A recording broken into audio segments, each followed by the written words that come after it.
The Memoirs of Sherlock Holmes, Adventure 8, The Resident Patient.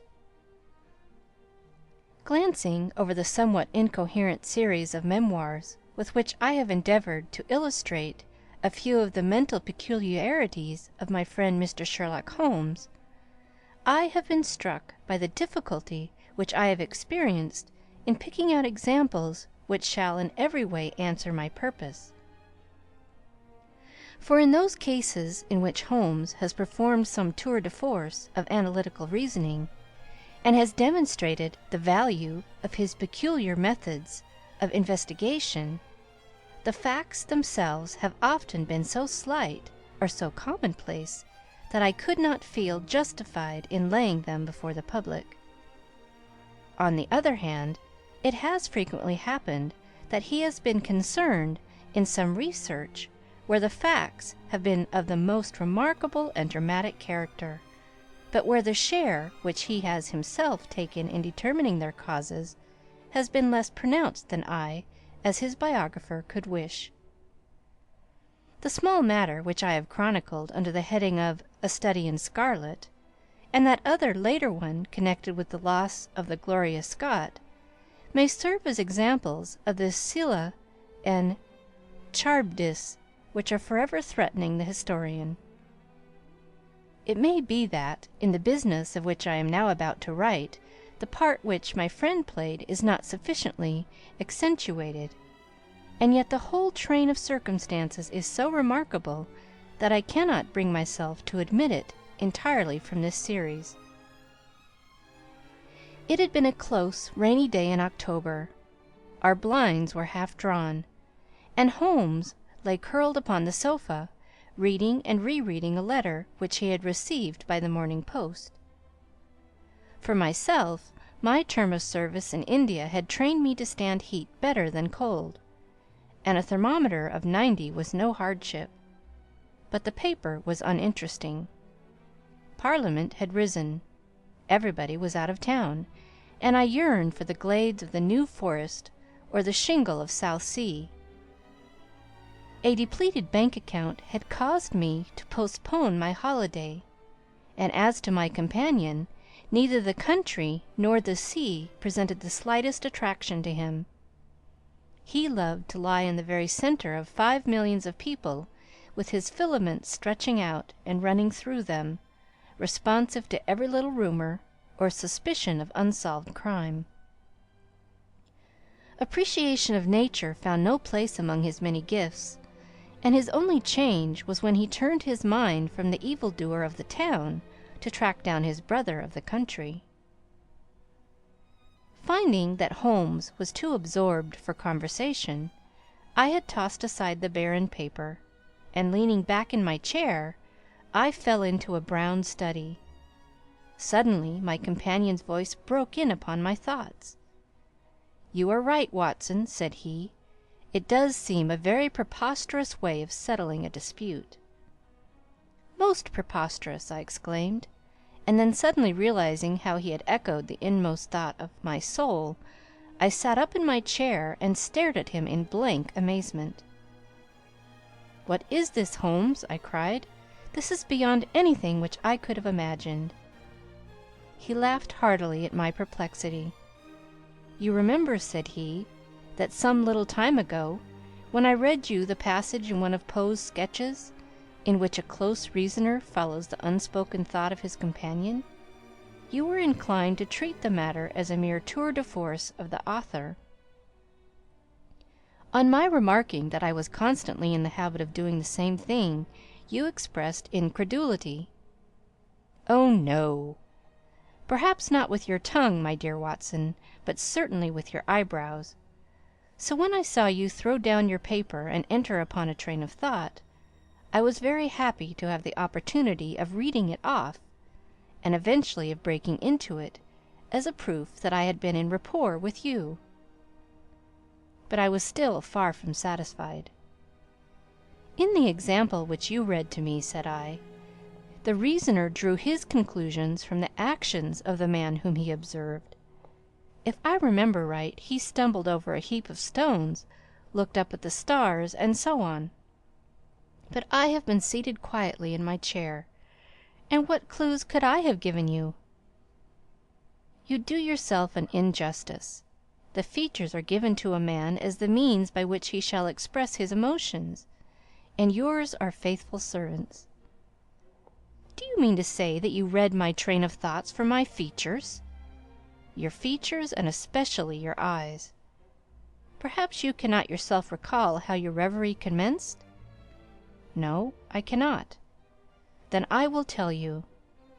After throwing down your paper, which was the action which drew my attention to you, you sat for half a minute with a vacant expression.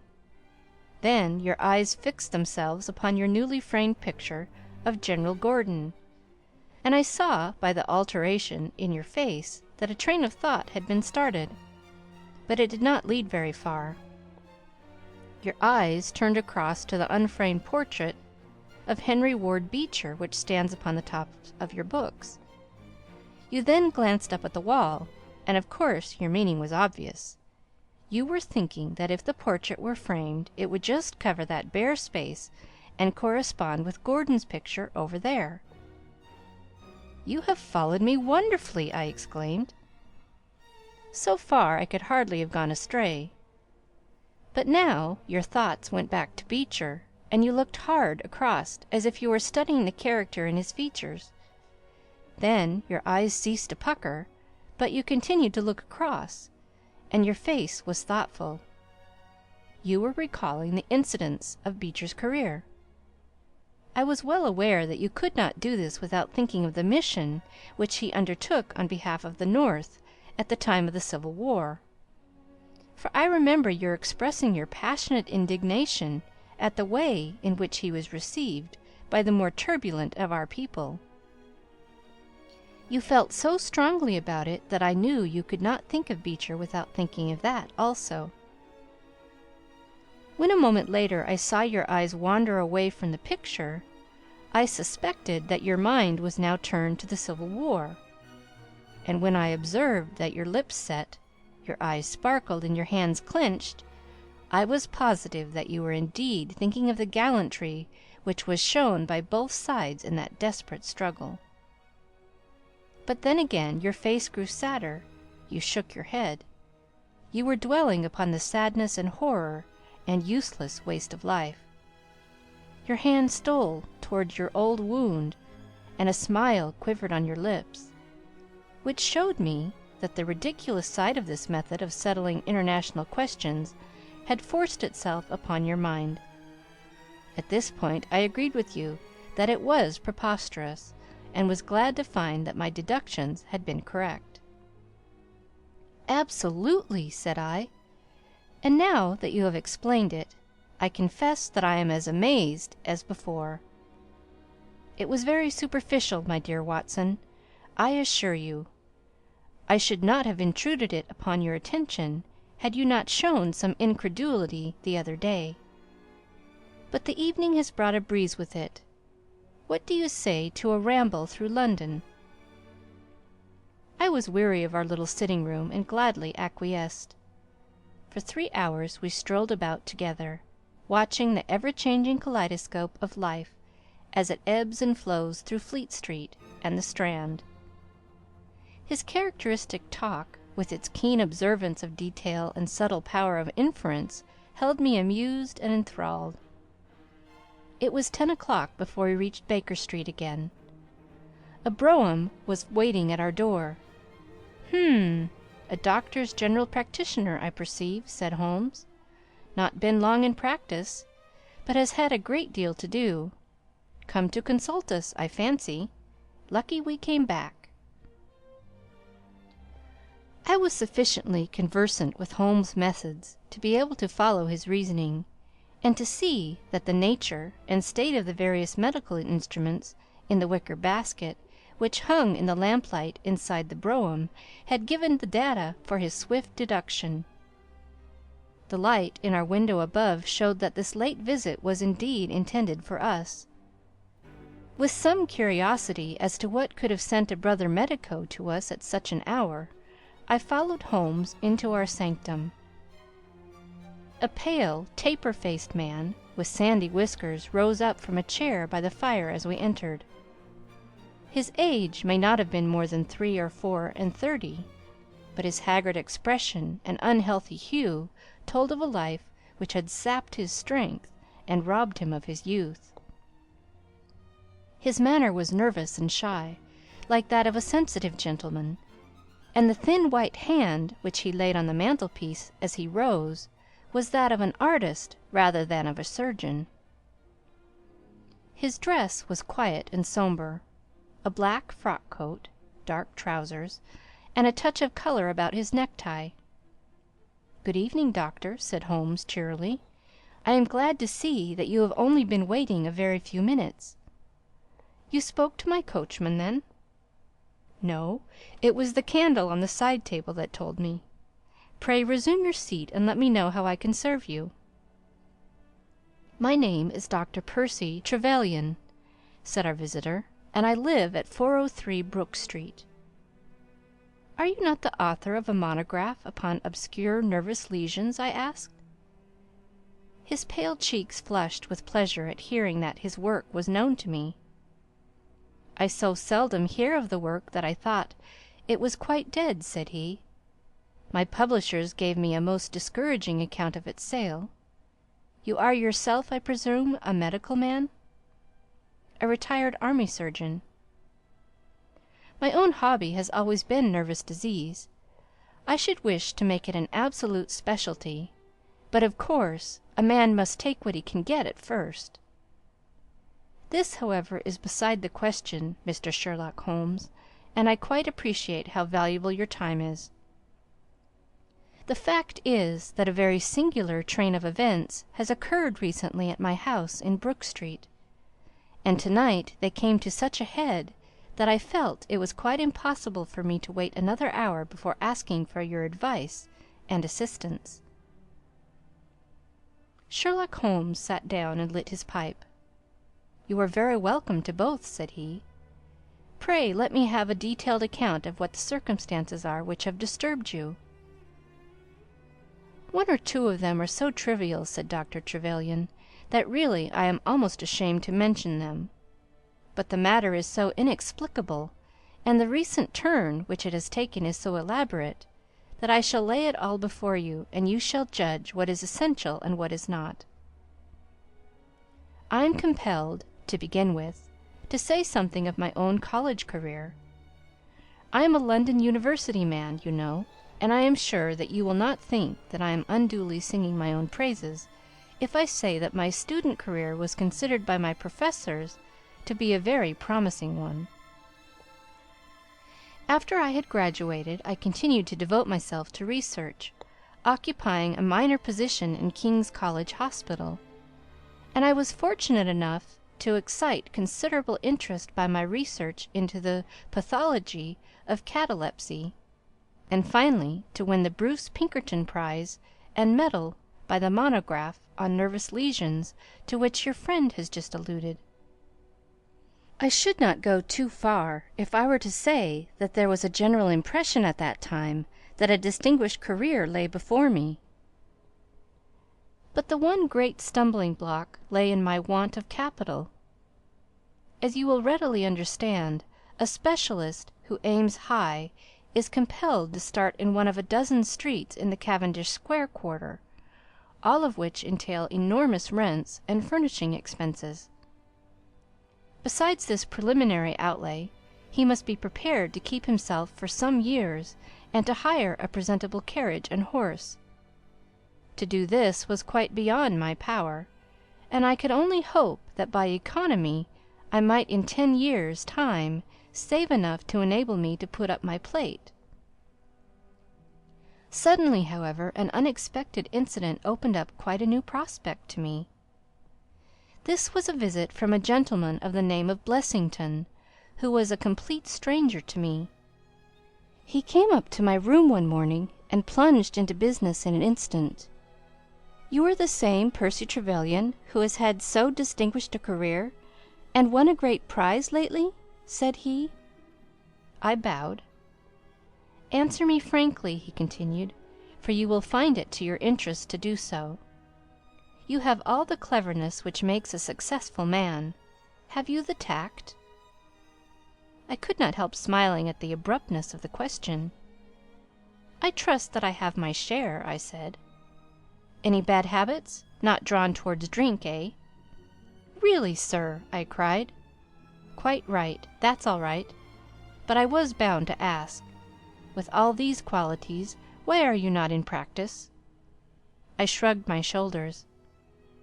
"Come, come," said he in his bustling way, "it's the old story. More in your brains than in your pocket, eh? What would you say if I were to start you in Brook Street?" I stared at him in astonishment. "Oh, it's for my sake, not for yours," he cried. "I'll be perfectly frank with you, and if it suits you, it will suit me very well. I have a few thousands to invest, d'ye see, and I think I'll sink them into you." "But why?" I gasped. "Well, it's just like any other speculation, and safer than most."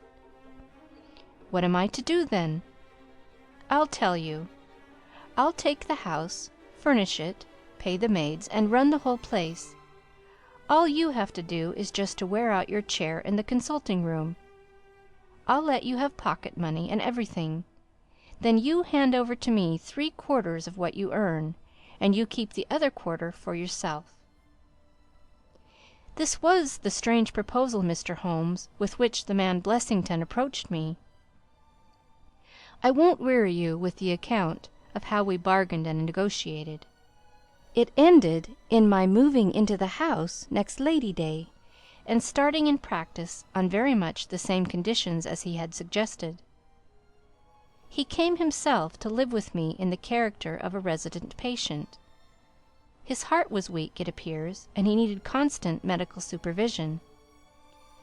He turned the 2 best rooms of the first floor into a sitting room and bedroom for himself.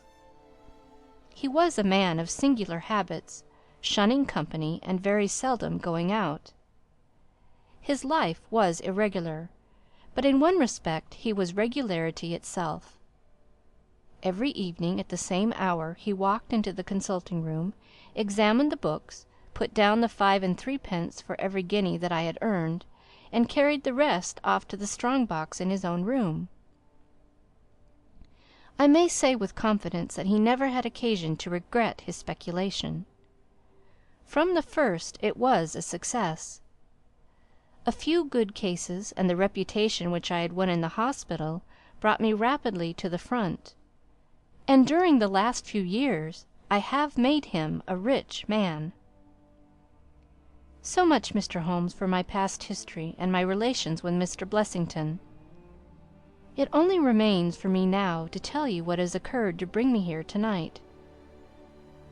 Some weeks ago Mr. Blessington came down to me in, as it seemed to me, a state of considerable agitation. He spoke of some burglary which, he said, had been committed in the West End, and he appeared, I remember, to be quite unnecessarily excited about it, declaring that a day should not pass before we should add stronger bolts to our windows and doors. For a week he continued to be in a peculiar state of restlessness, peering continually out of the windows, and ceasing to take the short walk which had usually been the prelude to his dinner. From his manner it struck me that he was in a mortal dread of something or somebody, but when I questioned him upon the point he became so offensive that I was compelled to drop the subject.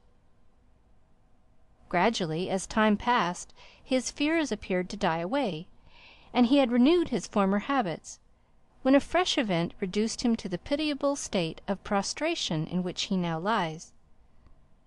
What happened was this. 2 days ago I received the letter which I now read to you. Neither address nor date is attached to it.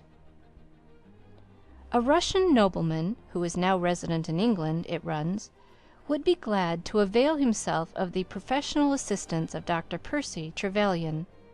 He has been for some years a victim to cataleptic attacks, on which, as is well known, Dr. Trevelyan is an authority.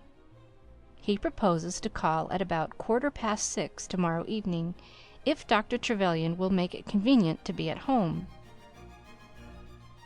This letter interested me deeply because the chief difficulty in the study of catalepsy is the rareness of the disease.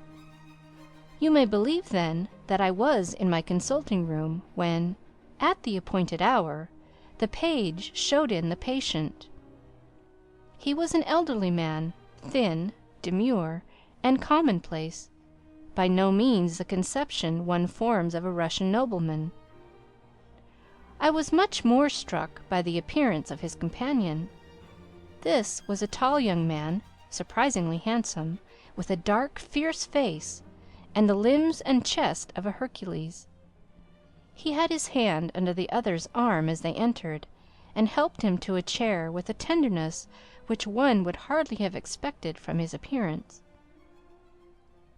"You will excuse my coming in, doctor," said he to me, speaking English with a slight lisp.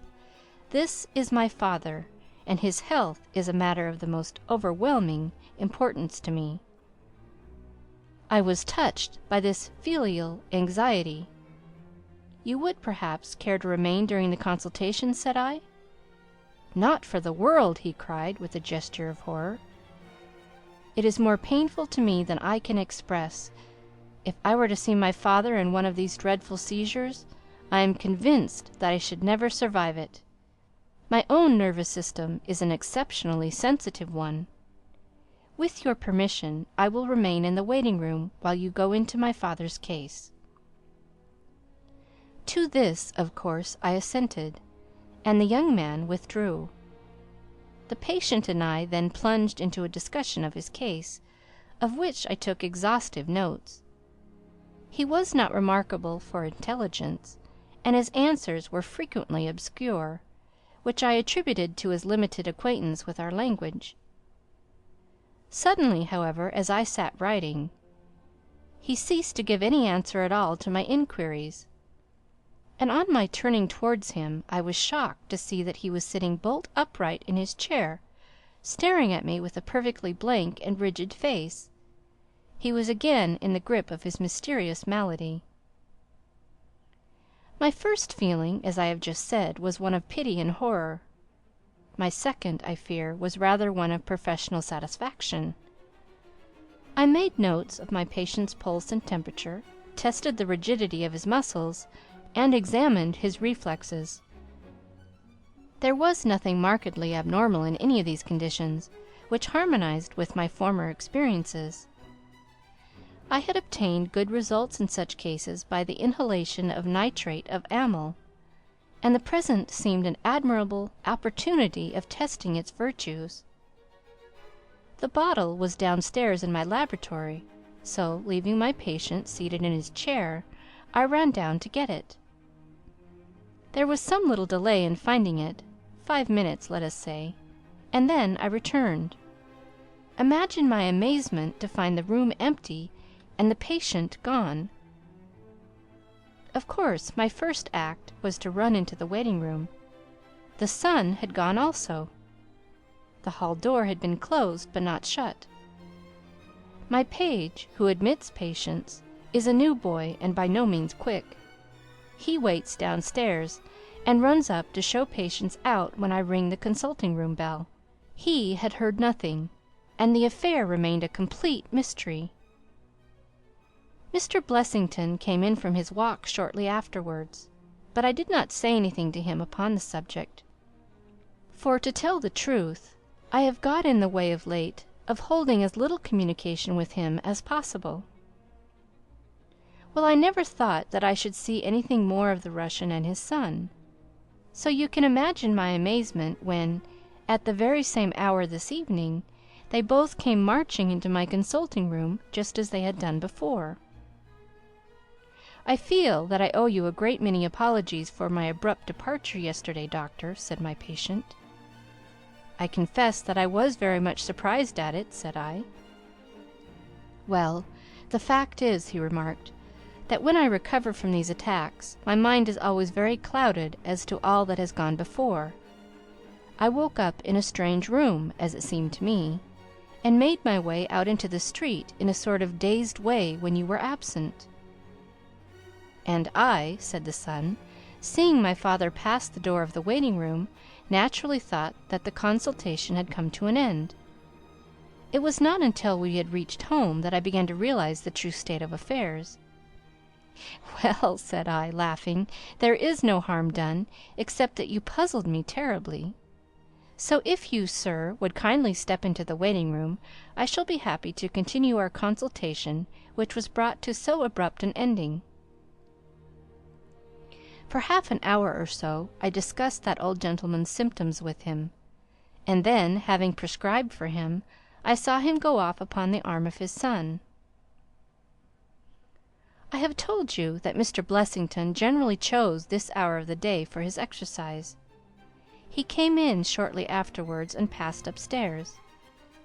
An instant later I heard him running down, and he burst into my consulting room like a man who is mad with panic. "Who has been in my room?" he cried. "No one," said I. "It's a lie!" he yelled. "Come up and look." I passed over the grossness of his language, as he seemed half out of his mind with fear. When I went upstairs with him, he pointed to several footprints upon the light carpet. "Do you mean to say those are mine?" he cried. They were certainly very much larger than any which he could have made, and were evidently quite fresh. It rained hard this afternoon, as you know, and my patients were the only people who called. It must have been the case, then, that the man in the waiting-room had, for some unknown reason, while I was busy with the other, ascended to the room of my resident patient.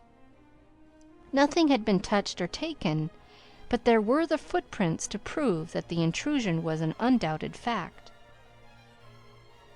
Mr. Blessington seemed more excited over the matter than I should have thought possible, though of course it was enough to disturb anybody's peace of mind. He actually sat crying in an armchair, and I could hardly get him to speak coherently. It was his suggestion that I should come round to you, and of course I at once saw the propriety of it, for certainly the incident is a very singular one, though he appears to completely overrate its importance. If you would only come back with me in my brougham, you would at least be able to soothe him, though I can hardly hope that you will be able to explain this remarkable occurrence." Sherlock Holmes had listened to this long narrative with an intentness which showed me that his interest was keenly aroused. His face was as impassive as ever, but his lids had drooped more heavily over his eyes, and his smoke had curled up more thickly from his pipe to emphasize each curious episode in the doctor's tale.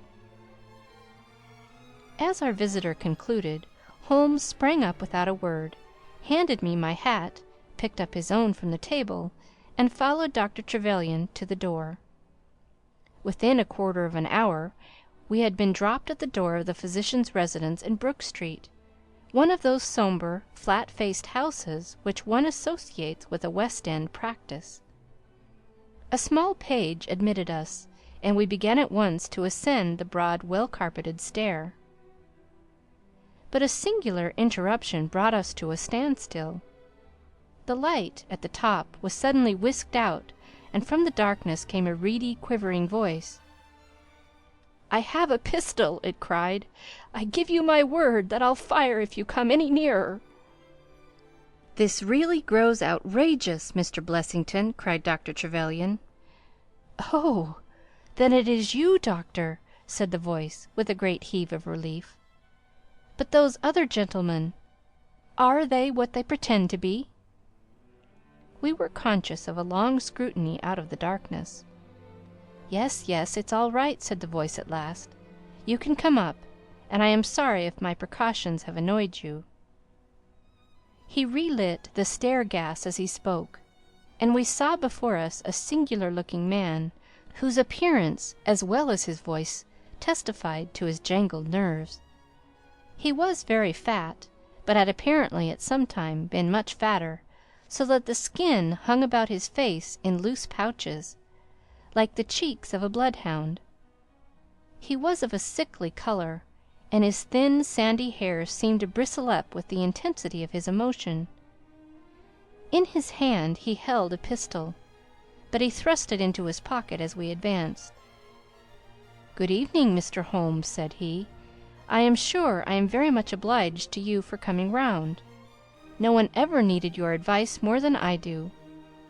I suppose that Dr. Trevelyan has told you of this most unwarrantable intrusion into my rooms?" "Quite so," said Holmes. "Who are these two men, Mr. Blessington, and why do they wish to molest you?" "Well, well," said the resident patient, in a nervous fashion, "of course it is hard to say that. You can hardly expect me to answer that, Mr. Holmes. Do you mean that you don't know? Come in here, if you please. Just have the kindness to step in here." He led the way into his bedroom, which was large and comfortably furnished. "You see that," said he, pointing to a big black box at the end of his bed.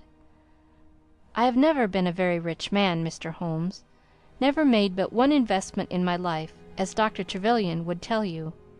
But I don't believe in bankers. I would never trust a banker, Mr. Holmes. Between ourselves, what little I have is in that box, so you can understand what it means to me when unknown people force themselves into my rooms." Holmes looked at Blessington in his questioning way and shook his head. "I cannot possibly advise you if you try to deceive me," said he. "But I have told you everything." Holmes turned on his heel with a gesture of disgust. "Good night, Dr. Trevelyan," said he. "And no advice for me?" cried Blessington in a breaking voice. "My advice to you, sir, is to speak the truth." A minute later we were in the street and walking for home. We had crossed Oxford Street and were halfway down Harley Street before I could get a word from my companion. "Sorry to bring you out on such a fool's errand, Watson," he said at last. "It is an interesting case, too, at the bottom of it." "I can make little of it," I confessed. "Well, it is quite evident that there are two men, more perhaps, but at least two, who are determined for some reason to get at this fellow Blessington. I have no doubt in my mind that both on the first and on the second occasion that young man penetrated to Blessington's room, while his confederate, by an ingenious device, kept the doctor from interfering. And the catalepsy? A fraudulent imitation, Watson, though I should hardly dare to hint as much to our specialist. It is a very easy complaint to imitate. I have done it myself." "And then?" "By the purest chance, Blessington was out on each occasion. The reason for choosing so unusual an hour for a consultation was obvious, to ensure that there should be no other patient in the waiting room. It just happened, however, that this hour coincided with Blessington's constitutional, which seems to show that they were not very well acquainted with his daily routine. Of course, if they had been merely after plunder, they would at least have made some attempt to search for it. Besides, I can read in a man's eye when it is his own skin that he is frightened for. It is inconceivable that this fellow could have made two such vindictive enemies as these appear to be without knowing of it. I hold, therefore, to be certain that he does know who these men are, and that for reasons of his own he suppresses it. It is just possible that tomorrow may find him in a more communicative mood." "Is there not one alternative?" I suggested. "Grotesquely improbably, no doubt, but still just conceivable. Might the whole story of the cataleptic Russian and his son be a concoction of Dr. Trevelyan's, who has for his own purposes been in Blessington's rooms?" I saw in the gaslight that Holmes wore an amused smile at this brilliant departure of mine. "My dear fellow," said he, "it was one of the first solutions which occurred to me, but I was soon able to corroborate the doctor's tale. This young man has left prints upon the stair carpet which made it quite superfluous for me to ask to see those which he had made in the room. When I tell you that his shoes were square-toed instead of being pointed like Blessington's, and were quite an inch and a third longer than the doctor's, you will acknowledge that there can be no doubt as to his individuality. But we may sleep now, for I shall be surprised if we do not hear something further from Brook Street in the morning." Sherlock Holmes' prophecy was soon fulfilled, and in a dramatic fashion. At 7:30 next morning, in the first glimmer of daylight, I found him standing by my bedside in his dressing gown. "There's a brougham waiting for us, Watson," said he.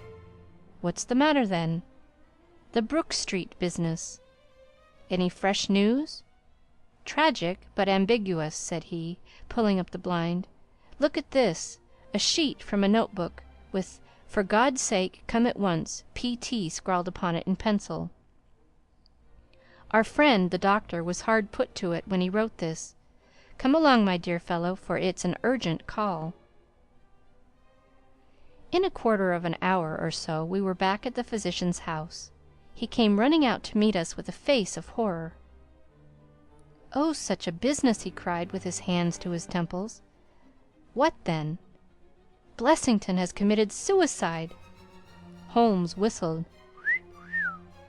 "Yes, he hanged himself during the night." We had entered, and the doctor had preceded us into what was evidently his waiting room. "I really hardly know what I am doing," he cried. "The police are already upstairs. It has shaken me most dreadfully." "When did you find it out?" "He has a cup of tea taken in to him early every morning. When the maid entered, about 7, there the unfortunate fellow was hanging in the middle of the room. He had tied his cord to the hook on which the heavy lamp used to hang, and he had jumped off from the top of the very box that he showed us yesterday." Holmes stood for a moment in deep thought. "With your permission," said he at last, "I should like to go upstairs and look into the matter." We both ascended, followed by the doctor. It was a dreadful sight which met us as we entered the bedroom door. I have spoken of the impression of flabbiness which this man Blessington conveyed. As he dangled from the hook it was exaggerated and intensified until he was scarce human in his appearance. The neck was drawn out like a plucked chicken's, making the rest of him seem the more obese and unnatural by the contrast.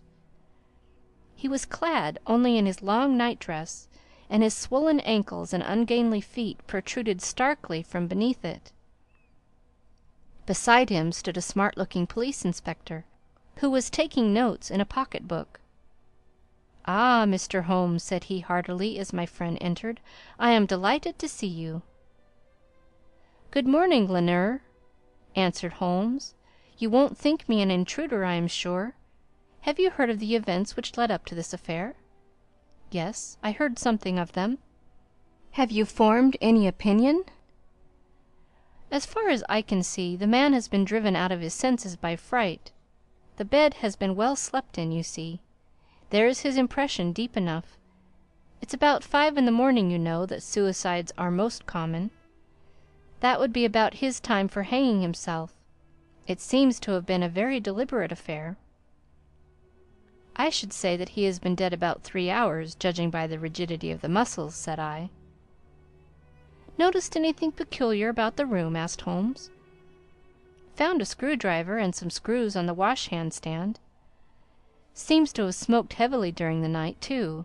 Here are 4 cigar ends that I picked out of the fireplace." Said Holmes. "Have you got his cigar holder?" "No, I have seen none." "His cigar case, then?" "Yes, it was in his coat pocket." Holmes opened it and smelled the single cigar which it contained. "Oh, this is a Havana, and these others are cigars of the peculiar sort which are imported by the Dutch from their East Indian colonies. They are usually wrapped in straw, you know, and are thinner for their length than any other brand."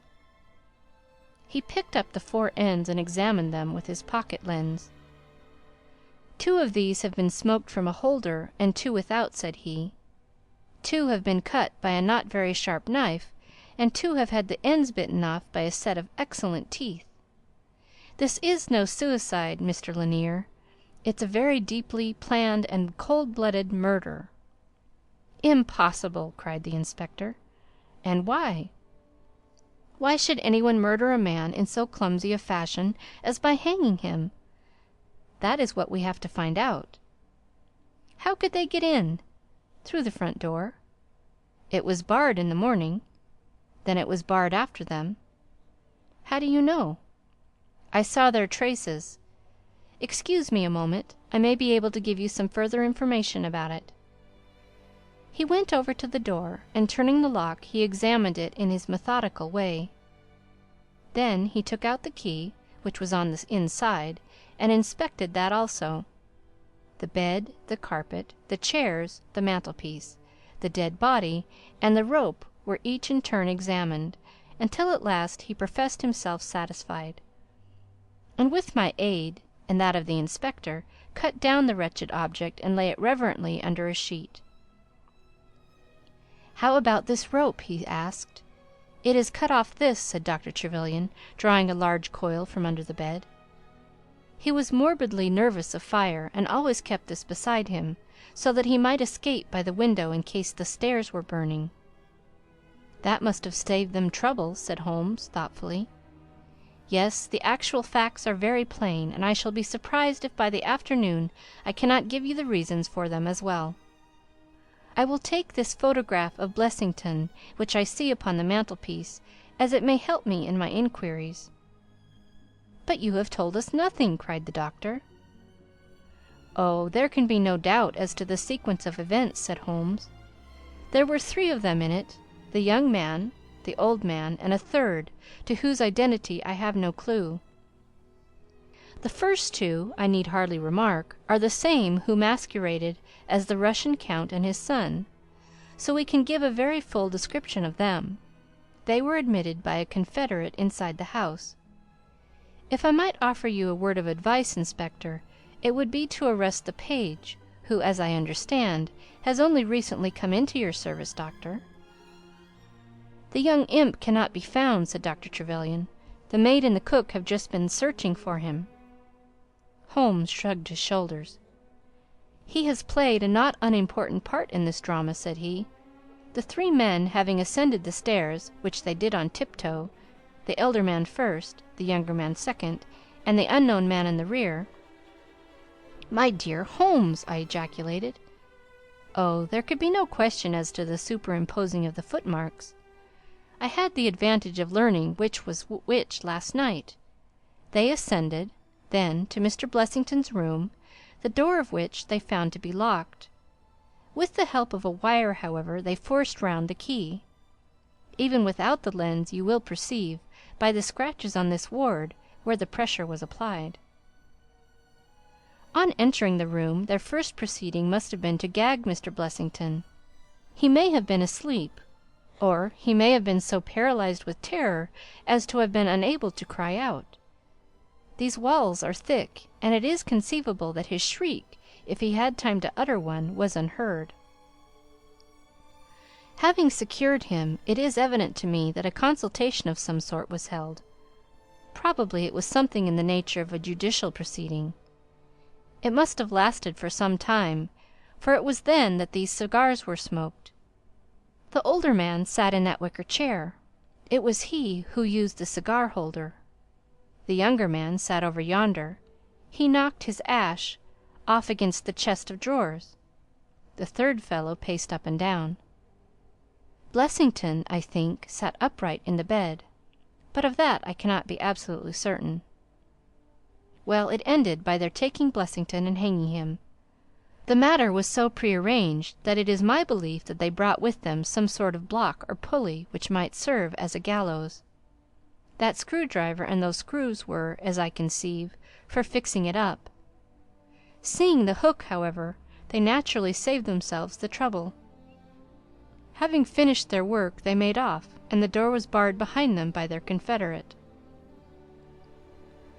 We had all listened with the deepest interest to this sketch of the night's doings, which Holmes had deduced from signs so subtle and minute that, even when he had pointed them out to us, we could scarcely follow him in his reasoning.